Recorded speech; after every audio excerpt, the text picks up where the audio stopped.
વિદ્યાર્થી મિત્રો, ધોરણ 11 વિષય યોગ સ્વાસ્થ્ય અને શારીરિક શિક્ષણ, પાઠ નંબર 6 વિદ્યાર્થી મિત્રો, ચેપી રોગો અને તેમનું નિયંત્રણ.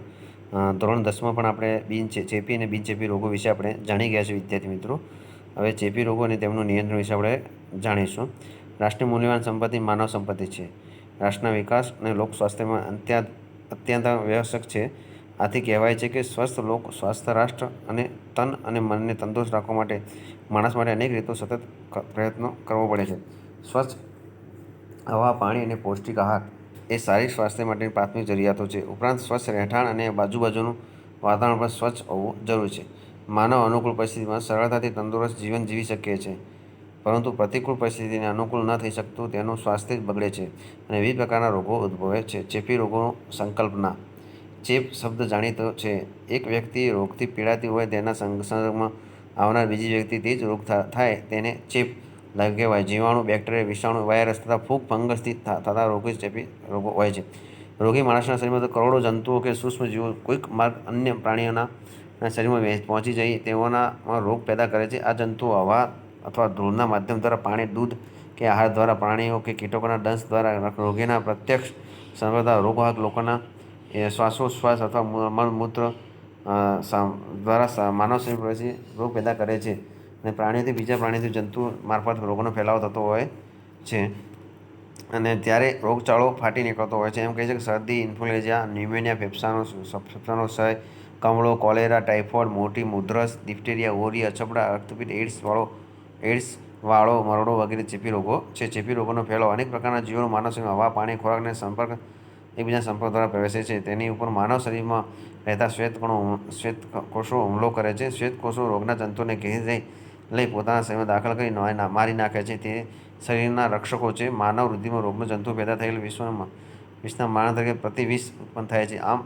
શ્વેતકણો પ્રતિવિષને લીધે શરીરમાં રોગના જંતુઓ નાશ પામે છે, પરંતુ જેને રોગપ્રતિકારક શક્તિ અથવા પ્રતિરક્ષા કહે છે. અમુક રોગ થયા બાદ, દાખલા તરીકે શીતળા, લાંબા સમય માટે રોગ લડવાની શક્તિ સાંપ્રદાયિક રોગપ્રતિકારક શક્તિ કહે છે. વાત કરીશું વિદ્યાર્થી મિત્રો આપણે રોગના જીવાણુ મુખ્યત્વે નીચેના માર્ગ દ્વારા માનવ શરીરમાં પ્રવેશે છે. હવા મારફતે. હવા મારફતે એટલે કે દૂષિત હવા શ્વાસોચ્છ્વાસમાં લેવાથી કેટલાક પ્રકારના જંતુઓ હવામાં સાથે અથવા હવામાનની ધૂળ સાથે માનવ શરીરમાં પ્રવેશે છે. દાખલા તરીકે ક્ષય, ઇન્ફ્લુએન્ઝા, શીતળા, ખાંસી વગેરેના સૂક્ષ્મજીવો. 2 નંબરની વાત કરીશું વિદ્યાર્થી મિત્રો, આહાર, પાણી કે દૂધ મારફતે. દૂષિત પાણી, આહાર અથવા દૂધ દ્વારા કેટલાક રોગો જંતુઓ માનવ શરીરમાં પ્રવેશ પામે છે. દાખલા તરીકે કોલેરો, કરમિયા, મરડો, ટાઇફોઇડ, કમળો વગેરે રોગો જંતુઓ. પછી બીજી વાત કરીશું વિદ્યાર્થી સીધા સ્પર્શ મારફતે. કેટલાક જંતુઓના પ્રવેશ સીધા સંસર્ગને કારણે થાય છે. તેનાથી થનારા રોગને સ્પર્શજન્ય રોગ પણ કહે છે. દાખલા તરીકે ખસ, દરાર, દાદર, રક્તપિત્ત વગેરે રોગો રોગી વ્યક્તિના સીધા સ્પર્શ સંસર્ગને કારણે ફેલાય છે. પ્રાણીઓ કે જીવજંતુઓ મારફતે. અડકવા, કોલેરો, મેલેરિયા, પ્લેગ, ડેન્ગ્યુ, હાથીપગો જેવા રોગો અડકાયા પ્રાણી, મચ્છર, ચાંચડ, માખી કે જીવજંતુના કરડવાથી થાય છે. 5 નંબર ચામડીના ઘર્ષણથી મારફતે. ત્વચા શરીરમાં પ્રવેશતા પ્રજનનનું આવરણનું કાર્ય છે. તેમ છતાં કેટલીક વાર તો ત્વચા ઘર્ષણથી રોગોના જીવાણુ માનવ શરીરમાં પ્રવેશ પામે છે. દાખલા તરીકે એન્થ્રેક્સ અને ધનુર્વા ટીટનેસ જીવાણુ તેથી ફેલાય છે. 6 નંબર જનનેન્દ્રિય મારફતે. જાતીય રોગો, ગુપ્ત રોગો જનનેન્દ્રિય મારફતે પણ એકબીજાના શરીરમાં પ્રવેશતા ચેપી રોગો છે. ગોનોરિયા, સિફિલિસ, ક્લેમિડિયા, હર્પીસ, એઇડ્સ જેવા રોગો જાતીય સંસ્કૃતિમાં ફેલાતા રોગો છે. 7 રોગોના ધારક મારફતે. કેટલાક માણસો એવા હોય છે કે તેમના શરીરમાં વિશિષ્ટ રોગના જંતુઓ હોય છે, પરંતુ તેમના રુધિરમાં આ જંતુઓ સામે જજુમવાની શક્તિ હોવાથી રોગ લાગુ પડતો નથી. શરીરના જંતુ જાય છે અને તેમને રોગ થઈ શકે છે. આવા માણસો જંતુધારક કહે છે. આ રીતે એકાદ રોગમાંથી માણસ મુક્ત થાય ત્યારે કેટલાક દિવસ સુધી જંતુધારક હોય છે, એટલે કે તેનો રોગ બીજાને લાગુ પડી શકે છે. ડિપ્થેરિયા, આંતરજ્વર, ટાઇફોઇડ વગેરે મારફત રોગ છે. ચેપી રોગના લક્ષણો વાત કરીશું વિદ્યાર્થી મિત્રો. તો રોગના જંતુ માનવ શરીરમાં પ્રવેશી ગયા પછી રોગના ચિહ્નો દેખાય ત્યાં સુધી સમયને રોગનો અધિશયન કાળ કહે છે. આ સમય દરમિયાન રુધિરમાં રહેતા શ્વેતકણો જંતુઓનો નાશ કરવા પડતા હોય છે. રુધિરમાં ઉત્પન્ન થનાર પ્રતિવર્ષ જંતુથી પેદા થનાર ઝેરની અસર માનવ શરીર પર થવા દેતા નથી. માનવ શરીરની રોગપ્રતિકારક શક્તિને કુદરતી પ્રતિરક્ષા શક્તિ કહે છે. કેટલીક વાર તો માણસ બીમાર પડી સાજો થઈ જાય ત્યારે તેનામાં વિશિષ્ટ રોગનો સામનો કરવાની શક્તિ ઉત્પન્ન થાય છે. તેને સંપ્રાપ્ત રોગ પ્રતિરક્ષા શક્તિ કહે છે. દાખલા તરીકે સામાન્ય રીતે મનુષ્ય એકવાર શીતળા થયા પછી ફરીથી થતો નથી. આવી સંપ્રદાય પ્રતિરક્ષા રસી ટાંકીને પણ લાવી શકાય છે. પ્રત્યેક ચેપી રોગનો એક નિશ્ચિત સમય હોય છે. સમયની સમાપ્તિ થતાં રોગ મટી જાય છે. બધા જ ચેપી રોગ વિશિષ્ટ પ્રકારના સૂક્ષ્મ જીવાણુઓમાંથી થાય છે. દરેક રોગનો જીવાણુ અલગ અલગ હોય છે. ચેપી રોગનું આક્રમણ એક વખત થયા બાદ તે વ્યક્તિમાં એક રોગના સામે પ્રતિરક્ષા ક્ષમતા આવી જાય છે. આ રોગ રોગી વ્યક્તિથી નિરોગી વ્યક્તિ તરફ ફેલાય છે. ચેપી રોગનું આક્રમણ વખતે રોગીએ ખાસ વિશિષ્ટ અવસ્થાઓમાંથી પસાર થવું પડતું હોય છે. રોગી અરુચિ, ભૂખ ન લાગવી, અશક્તિ, ગળું સૂકું લાગે, મોળ છૂટવી, શરીર તૂટવું જેવા લક્ષણો પણ અનુભવે છે. નિયંત્રણની વાત કરશું વિદ્યાર્થી મિત્રો. ચેપી રોગ અટકાવવા તે સમાજ માટે અત્યંત આવશ્યક છે. ચેપી રોગ અટકાવવાની પદ્ધતિને રોગ નિયંત્રણ કહેવાય છે. નિયંત્રણ બે ભાગમાં વહેંચી શકાય છે: સામાન્ય નિયંત્રણ અને વિશિષ્ટ નિયંત્રણ. સામાન્ય અટકાવવા: રોગ ન થાય એટલા માટે શરીરમાં રોગપ્રતિકારક શક્તિ વધારવા માટે સારી રીતે કાળજી રાખવી, સ્વચ્છ હવામાં શ્વાસોચ્છ્વાસ કરવો, સ્વચ્છ પાણી પીવું, યોગ્ય પૌષ્ટિક આહાર લેવો, યોગ્ય વ્યાયામ કરવો, યોગાસન નિયમિત કરવા, પૂરતી ઊંઘ, આરામ લેવો, સૂર્ય સ્નાન કરવું, શરીરના આંતરિક અવયવોને સ્વસ્થ અને નિરોગી રાખવા, પ્રતિકારક રસી મૂકાવી વગેરે આરોગ્ય સ્વાસ્થ્ય નિયમો મળીને રોગના જંતુ પ્રતિકારક શક્તિ વિકસાવવા અને જુદા જુદા રોગો જેનાથી થાય છે જંતુ વિશેની માહિતી આપણી પાસે હોવી જોઈએ. જંતુથી વિશિષ્ટ રોગ હોવાથી પરિસ્થિતિમાં જંતુ વધે નહીં, સમજાવવાની પ્રતિકારક ઇલાજને સારી રીતે અમલકરણ કરી શકાય છે. વિશેષ નિયંત્રણ: કેટલીક ચેપી રોગોના ફેલાવને અટકાવવા માટે નીચે પ્રમાણે વિશેષ બાબતો અનુસરવી જોઈએ. 1. આરોગ્ય ખાતાની સૂચના આપવી: કોઈપણ માણસને ચેપી રોગનો શિકાર બને તરત જ તેની ખબર આરોગ્ય ખાતાને આપવી જોઈએ, જેથી કરીને તે રોગને અટકાવવા માટે ઘટતા પગલાં લઈ શકાય. દર્દીને દૂર અલગ રાખવો: ચેપી રોગનો ફેલાવો ન થાય તે માટે અન્ય વ્યક્તિથી દૂર રાખવા માટે ઘરમાં અલગ ઓરડામાં, હોસ્પિટલમાં અલાયદે ખંડમાં રાખવો. 3. રોગીને સારવાર કરનાર અલગ રાખવો: રોગીની સારવાર કરનાર પણ વ્યક્તિ સાથે હળવા દેવા નહીં. શાળામાં લોકસંપર્કથી તેને અલગ દૂર કરવો. રસીકરણ: રોગચાળો શરૂ થવાની સાથે જ વ્યક્તિએ રસી મૂકવી જોઈએ, પોતાની રોગપ્રતિકારક શક્તિ વિકસાવવી જોઈએ. 5. પ્રવાસીઓને અલગ રાખવાની ક્રિયા: જ્યાં ચેપી રોગ ફેલાયો હોય તેવા ગામના લોકો અન્ય લોકો સાથે હળવા મળવા દેવા નહીં. રોગનો અધિસનકાળ દરમિયાન તેમને ડૉક્ટરની દેખરેખથી અલગ રાખવા, જેથી નિરોગીને તેઓ રોગી ન બનાવે. 6. જંતુનાશકનો ઉપાય યોજવા: રોગી જે વસ્તુઓનો ઉપયોગ કરતો હોય તે બધી જ વસ્તુઓનો જીવાણુ જંતુનાશક દવાઓથી નાશ કરવો જોઈએ. જેનાથી જંતુને નાશ કરી શકાય તેને દ્રવ્યને જંતુનાશક કહે છે. દાખલા તરીકે, રોગનો જંતુ તીવ્ર તાપ કે અગ્નિથી બાળીને કાર્બોલિક એસિડથી ઉપયોગ કરી જંતુ નાશ થઈ શકે છે. દાખલા તરીકે, કેટલાક દ્રવ્યો જંતુના નાશ કરતા નથી પરંતુ તેમના વધતા અટકાવી શકે છે, પરંતુ જંતુ પ્રતિરોધ કહે છે. દાખલા તરીકે, બોરિક એસિડ કેટલાક દ્રવ્યો દુર્ગંધ દૂર કરે છે. દ્રવ્યની દુર્ગંધીનાશક કહે છે. દાખલા તરીકે, ફિનાઇલ. જંતુનાશકના 3 પ્રકારો છે: કુદરતી જંતુનાશકો, ભૌતિક જંતુનાશકો અને રાસાયણિક જંતુનાશકો. એમાં કુદરતી જંતુનાશક એટલે સૂર્યપ્રકાશ, શુદ્ધ હવા કે કુદરતી જંતુનાશક છે જે દર્દીના વસ્તુઓ કે તેણે ઉપયોગમાં લીધેલા વસ્તુઓ સૂર્યપ્રકાશમાં ખુલ્લા રાખવાથી તેમના જંતુ નાશ પામે છે. ટાઇફોઇડ, ક્ષય જેવા જંતુઓની વૃદ્ધિ સૂર્યપ્રકાશથી અટકે છે. આ જંતુઓને રોગ પેદા કરવાની શક્તિ ઘટે છે. ભૌતિક જંતુનાશકો અને એમાં ગરમ હવા, અગ્નિ, ઉકળતા પાણીની વરાળા વગેરે ભૌતિક જંતુનાશકો. આથી દર્દીને હલકી કિંમતની વસ્તુઓ, રૂના, ડૂચા, પાતા, મળમૂત્ર, ઉલટી વગેરે બાળી દેવા, પુસ્તક જેવા વસ્તુઓ, કપડાં, વાસણો વગેરે ગરમ હવાના ઉપયોગે જંતુમુક્ત કરી શકાય છે. રાસાયણિક જંતુનાશકો ઘન પ્રવાહી વાયુરૂપ જેવા રાસાયણિક પદાર્થો જંતુનાશક તરીકે ઉપયોગ લેવામાં આવે છે. ઘન પદાર્થોનો ઉપયોગ કરવો હોય તો પ્રથમ તેનું દ્રાવણ તૈયાર કરવું પડે. દાખલા તરીકે, ડામરમાંથી બનાવેલા જંતુનાશકોમાં ફિનોલ કે કાર્બોલિક એસિડ, કેરોસોલ, ફેનાઇલ વગેરેનો ઉપયોગ થાય છે. બંધિયાર પાણીમાંથી મચ્છરની ઈયળોને નાશ કરવા કેરોસીન, પેટ્રોલિયમ ઓઇલનો ઉપયોગ કરવામાં આવે છે. સાબુમાં આલ્કલી હોવાથી તેલની ચીકાશ માટે પણ ઉપયોગ થાય છે. ક્લોરીન, સલ્ફર ડાયોક્સાઇડ, ફોર્મોલિફાઇડ વગેરે વાયુરૂપ જંતુનાશકો ઓરડામાંથી જવા જંતુરહિત માટે ઉપયોગ કરવામાં આવે છે. હવાથી ફેલાતા 4 ચેપી રોગો છે: શરદી, ઇન્ફ્લુએન્ઝા, ન્યુમોનિયા અને ફેફસાંનો ક્ષય. તેમજ પાણી અને ખોરાકમાં ફેલાતા 5 ચેપી રોગો છે: કમળો, કલેરિયા, ટાઇફોઇડ, વાળો અને મરોડો. ની માહિતી મેળવી લઈએ. શરદી એ શ્વસનતંત્ર સામાન્ય રોગ છે. રોગપ્રતિકારક ક્ષમતા ઓછી હોય તેવા લોકોને ઋતુના ફેરફાર થવાથી, ભીના કપડાં ધારણ કરવાથી, ભેજવાળા વાતાવરણમાં સપાટામાં વહેવાથી શરદી થાય છે. આ ચેપી રોગનો વિષાણુ કોઈ રોગીનો છીંક, કપડાં વગેરે મારફતે હવામાં ભળે છે. શ્વાસ મારફતે નિરોગી વ્યક્તિના નાક, ગળામાં વિષાણુ દાખલ થઈ ત્યાં વૃદ્ધિ પામી શરદી થાય છે. શરદીના લક્ષણો: માથું દુખે, નાકમાંથી પાણી પડે, છીંકો આવે, માથું ભારે લાગે, આંખો બળે, શરીરમાં ધ્રુજારી આવે, વારંવાર છીંકો આવે, નસકોરાં બંધાઈ જાય, ક્યારેક યુટેરિયસ નળીમાં સોજો આવવાથી બહેરાશની દર્દીને અનુભવ થાય છે. શરદીની સારવારને અટકાયત: દર્દીને સંપૂર્ણ આરામ આપવો, રૂમાલમાં સ્વચ્છ કપડાં, યુકેલિપ્ટસ તેલ નાખી સૂંઘ્યા કરવું, અજમાના ફૂલનો નાશ લેવો. ચા કોફી જેવા ગરમ પીણું સેવન કરવું અને બામનો નાશ લેવાથી શ્વસન માર્ગ ખુલ્લી રહે છે. ડાક્ટરની સલાહ લેવી. શરદીને માટે જાણીતું ઉક્તિ છે, શરદી આવે ચપટીમાં અને જાય ખોબે. ઘણી વખત તો વ્યક્તિને બેદરકારથી શરદી આવે ને પછી ઉપચાર કર્યા પછી મુકામ છોડે છે. ફ્લૂ ઇન્ફ્લુએન્ઝા આ રોગીને શ્વાસોચ્છ્વાસની છીંકને લીધે તેના મળમૂત્ર ગળફા દ્વારા રોગનો સૂક્ષ્મ વિષાણુ નિરોગી વ્યક્તિના શરીરમાં પ્રવેશે છે અને તે રીતે રોગ પ્રસરે છે. ફ્લૂના લક્ષણો આ રોગના અચાનક તાવ, ઠંડી, બેચેની, છાતીમાં દુખાવો, માથાનો દુખાવો, નાક બંધ થવું, થાકનો અનુભવ, શારીરિક ધ્રુજારી, શરીરમાં કળતર, ક્યારેક પરસેવો વળે, શારીરિક માનસિક થાક લાગે. ફ્લૂની સારવાર માટે અટકાયત. સંપૂર્ણ આરામ કરવો, ઠંડી ભેજવાળી હવા ન લાગે તેનું ધ્યાન રાખવું, ગરમ પાણીમાં ઠંડુ નાખી ઓગળા કરવા, દર્દીને ગરમ, હલકો, પ્રવાહી અને પૌષ્ટિક ખોરાક આપવો, બ્રોન્કાઇટિસ અને કે ન્યુમોનિયા લક્ષણોમાં ડાક્ટરની સલાહ લેવી, દર્દીના કપડાં કે વસ્તુઓ જંતુનાશક દવાના ઉપયોગ સાફ કરવા, ઇન્ફ્લુએન્ઝા રોગચાળામાં શાળાના બાળકોને ભીડવાળા સ્થળોથી દૂર રાખવા, બજારો ખુલ્લી વસ્તુ ન રોગે, સીંગતી વખતે, ઉધરસ ખાતી વખતે રૂમાલ યોગ્ય ઉપયોગ કરે તે પ્રયત્ન કરવા. ન્યુમોનિયાની વાત કરશું વિદ્યાર્થીઓ. ન્યુમોનિયા એક પ્રકારના બેક્ટેરિયાથી તેમજ કેટલાક વાયરસથી થતો જીવલેણ રોગ ગણાય છે. સામાન્યતઃ 6 વર્ષથી નીચેની ઉંમરના બાળકોમાં રોગનું પ્રમાણ વધુ જોવા મળે છે. ન્યુમોનિયાના લક્ષણોની વાત કરીએ. શરૂઆતમાં શરીરમાં ધ્રુજારી આવે છે, માથું દુખે છે અને તાવ આવે છે. શ્વાસનળીમાં સોજો આવવાને કારણે શ્વાસ લેવામાં તકલીફ પડે છે અને છાતીમાં ખૂબ જ દુખાવો થાય છે. દર્દીને સૂકી અને સખત ઉધરસ આવે છે તેમજ પીળાશ પડતા ના ગળફા પડે છે અને બાળકોમાં ઘણી વખત ભારે તાણ આવે. ન્યુમોનિયા સારવારને અટકાવવા માટે આવા લક્ષણો જણાય તો તરત જ ડૉક્ટરની સલાહ મુજબ ઉપચાર કરવો. ખાસ કરીને બાળકોને હોસ્પિટલ દાખલ કરી યોગ્ય સારવાર અપાવી. ફેફસાનો ક્ષય. ક્ષય એક પ્રકારનો સૂક્ષ્મ જંતુઓને લીધે થતો રોગ છે. ક્ષય રોગ અનેક પ્રકારના હોય છે. ખાસ ભાગ પર જંતુઓનું આક્રમણ થાય તે ભાગ ક્ષય થયો એમ કહી શકાય. ફેફસાના જંતુઓ પ્રવેશ કરે છે, તેમાંની વૃદ્ધિ થાય એટલે કે ફેફસાનો ક્ષય થયો એમ કહી શકાય છે. આંતરડા હાડકાં અથવા સાંધામાં થવા મળે એટલે કે ખાસ ભાગનો ક્ષય થયો છે એમ કહી શકાય. ક્ષય થયો એટલે કે ફેફસાનો ક્ષય એવી સામાન્ય ગણના હોય છે. આપણે અહીંયા ફેફસાના ક્ષય વિશે ચર્ચા કરીશું.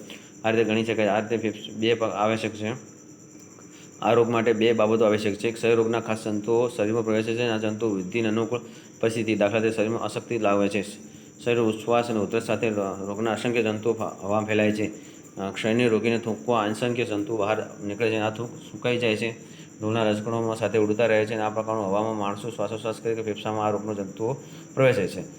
ક્ષય રોગના લક્ષણો. આ શરૂઆતમાં રાતના વખતે ઝીણો તાવ આવે છે, પરસેવો વળે છે, પછી ઉધરસ શરૂ થાય છે, કફ નિકળવા માંડે છે, ગળફામાં વૃદ્ધિ પડે છે, છાતીનો દુખાવો થાય છે, શ્વાસ ચઢે છે, ભૂખ લાગતી નથી, દિવસે દિવસે અશક્તિ વધતી જાય છે, શરીરનું વજન ઘટતું જાય છે, માણસ પથારીવશ થાય છે. શરૂઆતથી જ યોગ્ય ઉપચાર આપવામાં આવે તો રોગી નિરોગી થવાની શક્યતા રહે છે. રોગ આગળ વધી ગયા પછી સારવાર મુશ્કેલ હોય છે. ક્ષય રોગનું નિરીક્ષણ. ભારત સરકાર દ્વારા ક્ષય નિવારણ ઝુંબેશ ઉપાડી છે. તેમાં પરીક્ષણ મારફતે મફત સારવાર આવી જાય છે. સ્વૈચ્છિક સેવાભાવી સંસ્થાઓ પણ આવી રોગને નિયંત્રણ માટે સારો ફાળો આપે છે.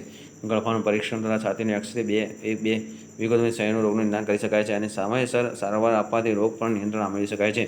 રોગ બિલકુલ મટી જાય ત્યાં સુધી લાંબા સમયે યોગ્ય દવાઓથી સારવાર આપીને નિયંત્રણ થઈ શકે છે. ક્ષય રોગ અને અટકાવ. ક્ષય રોગથી થૂંકમાં રોગના અસંખ્ય જંતુઓ હોવાથી રોગના રસ્તા પર ગમે ત્યાં થૂંકવું જોઈએ નહીં. અટકાવવા માટેના જંતુનાશક દવાઓના પાત્રમાં થૂંકવું, પછી તેને બરાબર બંધ કરવું અને અગ્નિમાં તેનો નાશ કરવો. ઉધરસ વખતે રોગીએ જંતુનાશક દવા છાંટેલો રૂમાલ માથા આગળ પકડી રાખવો. ક્ષયના દર્દીને અલાયદ ખંડમાં રાખવો. તેની સેવા કરનાર વ્યક્તિ સિવાયના બીજા કોઈનાથી બને ત્યાં દૂર રહેવું. એને માટે કપડાં, વાસણો વગેરે વસ્તુઓ અલાયદી રાખવી. દર્દીનો ખંડ અને તેના સાધનો જંતુમુક્ત બનાવવા. દર્દીના ખંડમાં સૂર્યપ્રકાશની ખુલ્લી હવા પૂરતા પ્રમાણમાં આવે તેવી વ્યવસ્થા કરવી. જમીન પર ધૂળ, હવા ભળી જઈ શ્વાસોચ્છ્વાસ સાથે આપણા ફેફસામાં ન જાય તેવી કાળજી રાખવી. ક્ષય રોગના જંતુઓ બંધિયા અને અંધારી જગ્યામાં લાંબા વખત સુધી જીવે છે. સૂર્યપ્રકાશ, ખુલ્લી હવામાંથી મરી જાય છે. તેથી ઘર બરાબર સ્વચ્છ રાખવું અને ઘરમાં હવા ઉજાસ સુવિધા રાખવી.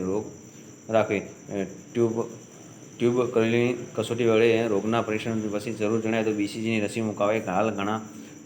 હાલ અસરકારક દવાઓ ઉપલબ્ધ છે તો તે ડૉક્ટરની સલાહ મુજબ પૂરા સમય સુધી લેવી જોઈએ. અને અનિયમિતતાને દર્દીને નુકસાન થાય છે પણ સાથે સાથે સમાજને પણ નુકસાન થાય છે.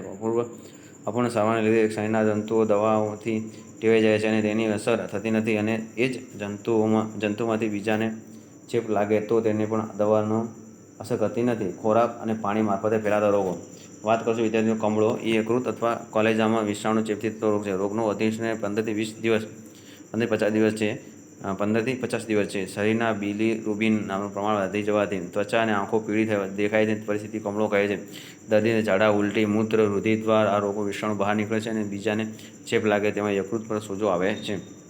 કમળાના રોગોની વિશે વાત કરીશું વિદ્યાર્થી મિત્રો. કમળાના લક્ષણો: તાવ, પીળો પેશાબ, અરુચિ, ઉલટી તથા કળતર થાય છે. તાવ સાથે પીળી પેશાબ હોય તો તુરંત જ લેબોરેટરી ટેસ્ટ કરી કમળો છે કે નહીં તેની જાણ લેવી જોઈએ.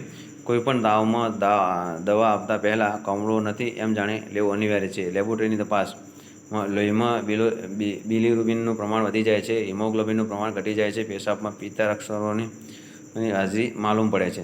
કમળાની સારવાર અને અટકાવ: આરોગ્ય ખાતાને જાણ કરવી.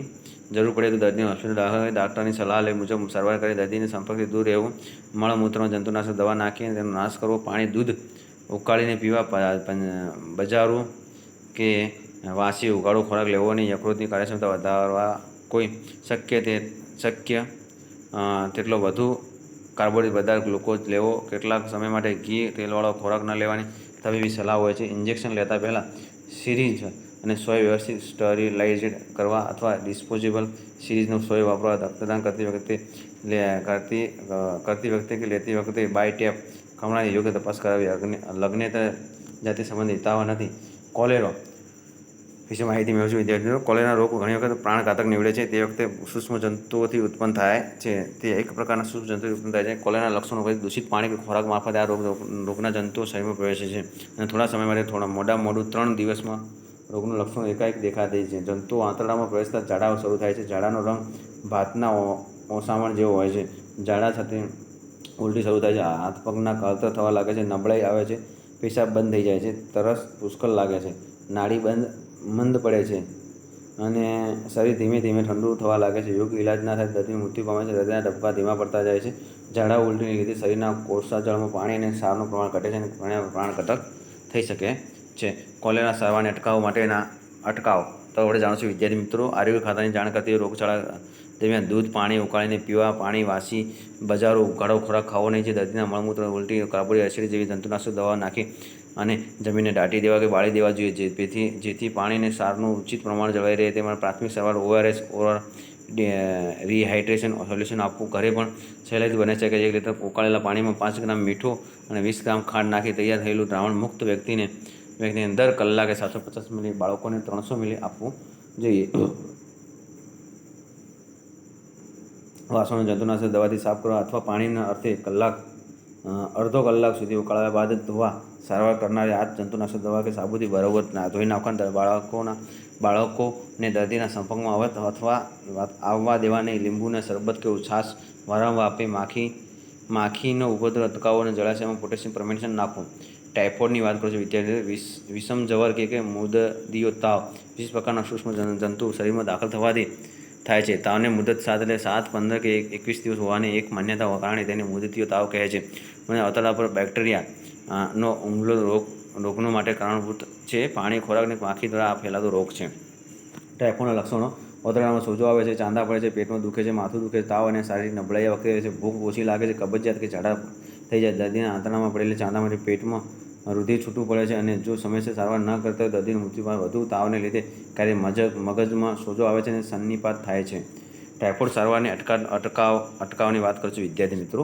દર્દીને સંપૂર્ણ આરામ આપવો, પ્રવાહી ખોરાક આપવો, દૂધ, પાણી ઉકાળીને પીવા. તાવ વધે ત્યારે દર્દીના શરીર પર સાદા પાણીના પોતા મૂકવા. દર્દીના મળમૂત્ર, ઉલટી જંતુનાશક દવા નાખી વાળી દેવા, દાટી દેવા. દર્દીના વસ્તુ, ચાદર જંતુનાશક દવા દ્વારા સાફ કરવાના અથવા સખત તાપમાં સૂકવવા. દર્દીને સારવાર કારણે ટાઇફોઇડની રસી મૂકવી. માખીના ઉપદ્રવ પર કાબૂ મેળવવો. વાળો એક કૃમિ રોગ છે વિદ્યાર્થી મિત્રો. તેના હેરાન કરનાર કૃમિ છે. વાળાના ઈંડા સાયક્લોપ્સ નામના જંતુના પેટમાં મોટા થાય છે. વાવના પાણીમાં તેમજ ગંદા બંધિયાર પાણીમાં સાયક્લોપ્સ જંતુ વધારે પ્રમાણમાં જોવા મળે છે. આવું પાણી પીવાથી જંતુઓ માનવ શરીરમાં પ્રવેશે છે. મનુષ્યના પાચન વ્યવસ્થામાં સાયક્લોપ્સને પેટમાંથી વાળાના બચ્ચા બહાર નીકળે છે. તેથી ધીરે ધીરે આ બચ્ચાઓ બહાર નીકળવાનો રસ્તો શોધે છે અને પગ તરફ પહોંચી જાય છે. પગના જે તે ભાગ ઉપર સોજો આવે છે અને ફોલ્લા જેવું દેખાય છે. દર્દીને તાવ આવે છે. દર્દ વધે છે. થોડા દિવસ પછી ફોલ્લા ફાટે છે જેમાંથી દોરી જેવા પાતળો અને લાંબો કીડો બહાર નીકળે છે. તેને આપણે વાળો કહી શકીએ છીએ. વાળાની સારવાર: ડૉક્ટરની સલાહ મુજબ વાળને સાચવીને સળી પર વીંટાળીને ધીરે ધીરે બહાર કાઢવો. તેમ કરતાં કરતાં કીડો તૂટી જાય તો પગ પણ અન્ય સ્થાને ફોલ્લો પડી જવાથી તેનું પુનઃ બહાર નીકળે છે. વાળાનો અટકાવવા માટે વિદ્યાર્થીઓ પાણી ઉકાળીને પીવું. વાવ કે કૂવાના પાણીમાં જંતુનાશક દવાઓ નાખીને તેમાંથી સાયક્લોન નાશ કરવો. ક્લોરીન દ્વારા પાણીને શુદ્ધ કરી જંતુનાશક દવાઓ નાશ કરવો. હવે તો વાવો લગભગ ભૂરાઈ ગઈ છે તથા તેનું પાણી પીવાના ઉપયોગમાં લેવામાં આવતું નથી, છતાં પણ ગુજરાતી સરહદી રાજસ્થાનમાં હજુ સુધી રોગ દેખાય છે. મરડો. મરડાના બે પ્રકાર છે વિદ્યાર્થીઓ, એમીબિક મરડો અને જીવાણુજન્ય મરડો. અમીબા નામના સૂક્ષ્મ જીવ દૂધ, પાણી કે ખોરાક મારફતે શરીરમાં પ્રવેશવાથી એમીબિક મરડો થાય છે. તેથી મોટા ઓટરમાં સોજો આવે છે અને ચાંદા પડે છે. ખાસ પ્રકારના સૂક્ષ્મ જંતુથી બેસિલરી મરડો થાય છે. આ મરડો લોહી મિશ્રિત પાણીમાં જેવા ઝાડા પુષ્કળ થાય છે. મરડાના લક્ષણો. એમીબિક મરડાનો સૂક્ષ્મજીવો ક્યારેક યકૃતને નુકસાન થવાના સંભવ છે. ઝાડા સાથે પરવું કે રુધિર વળવું. કેટલીકવાર તો ઝાડા સાથે ચીકણો પીળો પદાર્થ પડે છે. બેસિલસ મરડામાં લક્ષણો તીવ્ર હોય છે. શરીરમાં પાણી ભયજનક રીતે ઘટી જાય છે. દૂષિત પાણી પીવું, બહુ ભીડમાં જ રહેવું, અપચો થવો, હોટલમાં ખાદ્ય પદાર્થો ખાવા, અતિશય શ્રમ કરતા હોય, પૂરતો આરામ લેતા ન હોય તેવી વ્યક્તિને મરડો વધુ પ્રમાણમાં થાય છે. મરડો અટકાવવા માટેના પ્રયત્નો વિદ્યાર્થી મિત્રો આપણે જાણશું. મરડો જે કારણથી થતો હોય તેને દૂર કરવા જોઈએ. દૂધાળા દૂષિત ખોરાક, પાણી ન લેવા, ખોરાક પૂરતો આરામ કરવો, ઉજાગરા ન કરવા. આ રોગને રાહત મળે છે. દર્દીને મોળી છાશ આપવી, ધીરે ધીરે ચોખામાં ઓસામણ, મગનું પાણી, સાબુ, ચોખાની કાંજી જેવા કચવામાં હલકા પદાર્થો આપવા, દૂધ, પાણી ઉકાળીને પીવા અને ડૉક્ટરની સલાહ મુજબ વર્તવું. મરડાનો ફેલાવો ન થાય તે માટે દર્દીના છાડા, પેશાબ ખુલ્લી જગ્યા ન નાખતા તેને જંતુરહિત યોગ્ય નિકાલ કરવો. ખોરાક ખુલ્લો ન રાખવો, માખી તે પર ન બેસે તે કાળજી લેવી. ચોમાસાની ઋતુમાં આંતરડા આ રોગ વધુ જોર પડે છે, ત્યારે આ ઋતુમાં ભારે ખોરાક, મિષ્ટાન વગેરે ખોરાક ત્યજવા જોઈએ. જો વિદ્યાર્થી ચેનલ સબસ્ક્રાઈબ ના કરો, સબસ્ક્રાઈબ કરો, લાઈક કરો અને શેર